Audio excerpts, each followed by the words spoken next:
Ya cher qu'Allah vous rétribue en bien ainsi que les ennemis. Voici la question d'une sœur. Je suis une sœur mariée à un polygame, ayant des enfants et dont la première femme réside au Maroc.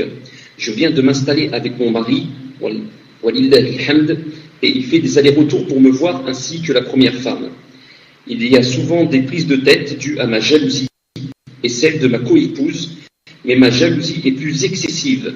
Tout cela lui fatigue. Je lui ai donné le conseil de faire attention, d'être juste dans ses dépenses, et il l'a mal pris en disant que je le prenais pour un injuste et qu'il ne voulait pas être tordu envers Allah et qu'il fallait trouver une solution.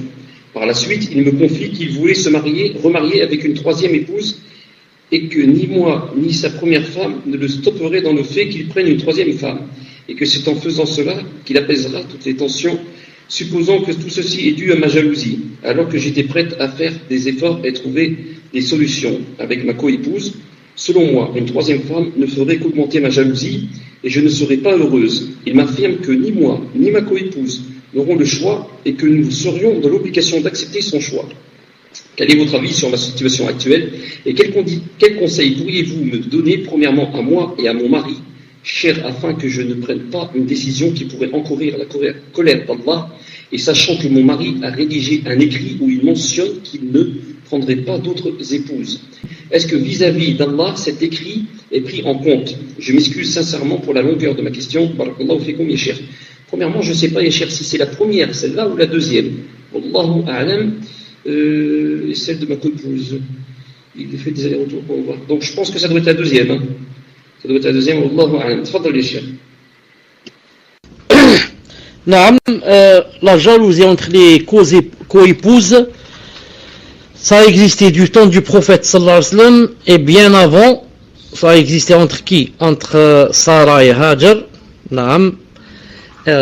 et ça existera jusqu'à quand? Jusqu'à la fin du monde. Jusqu'à la fin du monde.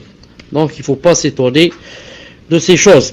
Juste, il faut savoir quoi? Il faut savoir avant de se marier, avec qui se marier.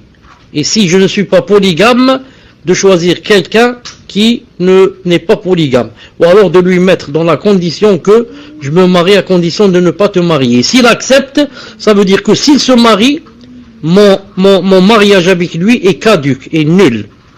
S'il se marie alors qu'il dans le pacte il y avait qu'il ne doit pas se marier, il a fait ça comme condition, alors il se remarie, j'ai le choix. Ou bien j'accepte, je continue, ou bien j'annule mon mariage, et c'est très facile de l'annuler car c'était une condition dans le mariage. Maintenant, quand la sœur dit qu'il a écrit quelque chose, qu'en quoi il n'allait pas se marier, etc.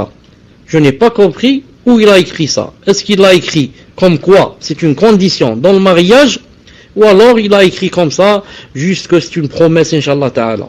Si c'est une promesse, il doit tenir sa promesse, mais maintenant s'il ne la tient pas, il aura des péchés avec Allah subhanahu wa ta'ala. Par contre, si c'est écrit comme quoi, je me marie, tu te maries avec moi, je t'épouse, et voilà la condition que je ne me marie pas avec une autre, ça devient une condition. Surtout si c'est toi qui lui as mis cette condition. Sinon, je donne un conseil à ce mari, je lui dis, même si tu vas te marier la troisième, la quatrième, ça ne veut pas dire que les problèmes vont s'arrêter. Non, la personne doit penser, bien penser à sa petite famille. C'est facile d'avoir 2, 3, 4 femmes, mais est-ce qu'on peut gérer? Est-ce qu'on peut gérer?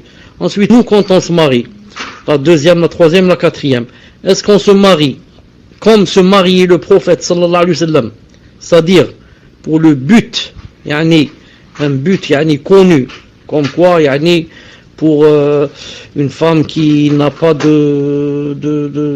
pas de mari, une femme qui n'a pas pu se marier, une veuve, une femme qui a des enfants, et comme ça, ou bien on se marie juste pour les passions et la shahwa, et on va chercher la jeune fille de 18 ans et de 20 ans.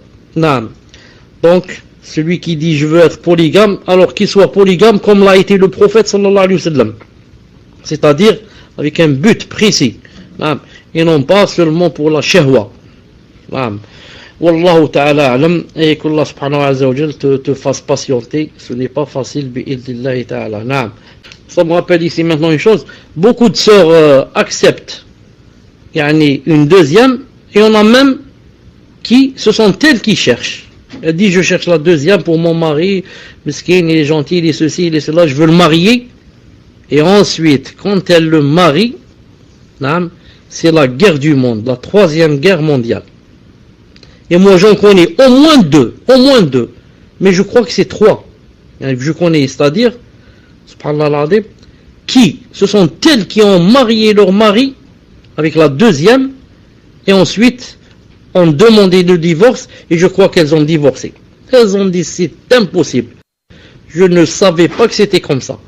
Je croyais seulement, c'était seulement dans les sentiments que ceci, cela, pour plaire à Allah, pour avoir des récompenses, pour. Elle a dit, mais maintenant quand je l'ai marié, c'est tout à fait autre chose. Et elles ont demandé le divorce. Allah Ta'ala nous préserve. Tfadlal. Amin, subhanallah, Allah yahfadna, qu'Allah nous facilite.